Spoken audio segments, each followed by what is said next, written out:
That's true. Prisoners of war cannot be married. Look at it that way. I like to use the prison analogy because a lot of black people have been in what we call prisons. The code calls it greater confinement, but we're all confined. We're all born in prison, and the name of the prison system is the system of white supremacy. So prisoners of war are not married. We can say we are, but it has to be recognized by the prison masters. And we just get together with someone and say that we are married, and the white supremacist says, yeah, but I officiate over all of you.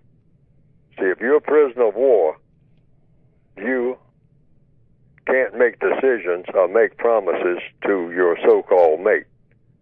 See, when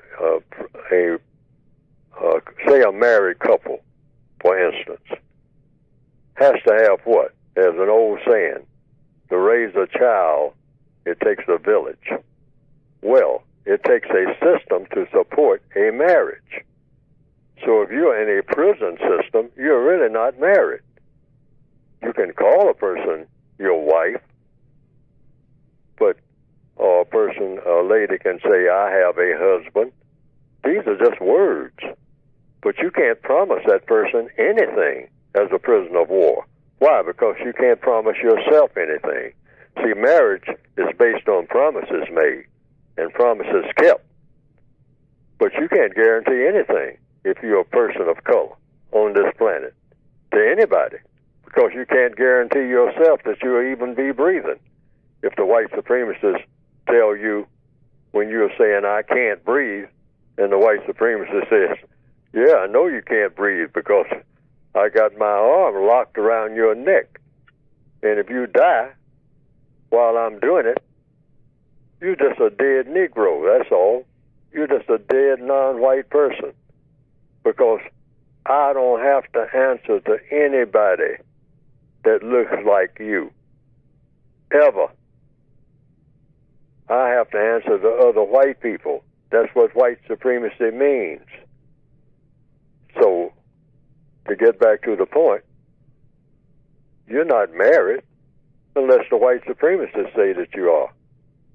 And like the illustration you gave, black people on the slave ship say, I marry you. You know, you and me are going to be, husband and wife.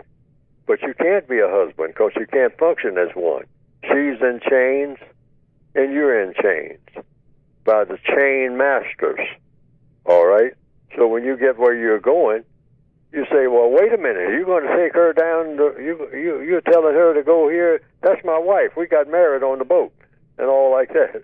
And that captain of the boat says, hey, this is a slave woman. She's my slave. In fact, I had her last night, all right, when I called her up from the bottom of the ship before we landed, okay? So you don't have anything, Negro, African, whatever you want to call yourself, tribal leader. You're nothing to me. Neither is she. So I'm saying I'm selling her right now to this bidder here at the slave auction. And she's going down the river. You're going to stay here with me.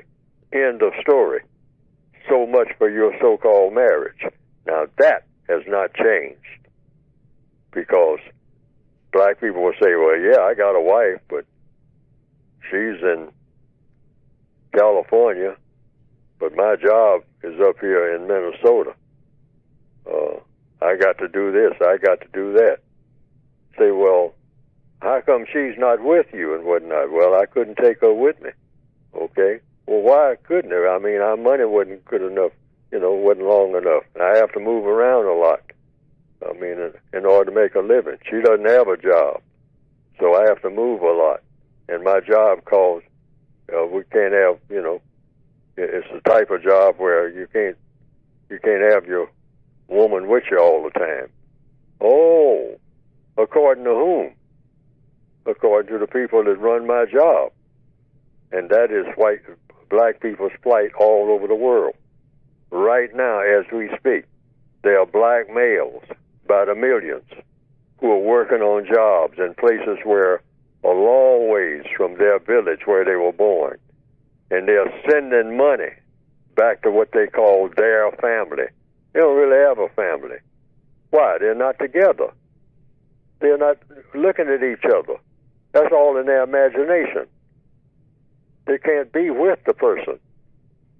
They say, well, next year, as soon as this job, I'm a migratory laborer, and I'm in this foreign place, but next year I'll be back with you all.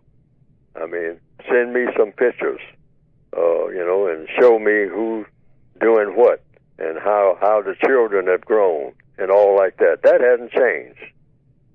By the millions, dark people moving all over the world at the bidding of whom? Racist man and racist woman. That's why they are moving around. They can't stay where they are. Why can't they stay where they are? Because the white supremacists have made it impossible for them to stay where they are and have anything. Mm-hmm. That's what white supremacy means. Mm-hmm. Okay. So you don't have a wife. You don't have any. You can't claim your children as being your own. You have to send them to the slave master, to the captain of the ship, to get food and shelter, just like you have to get it if you're a person of color. Mm-hmm. That's the reality of white supremacy.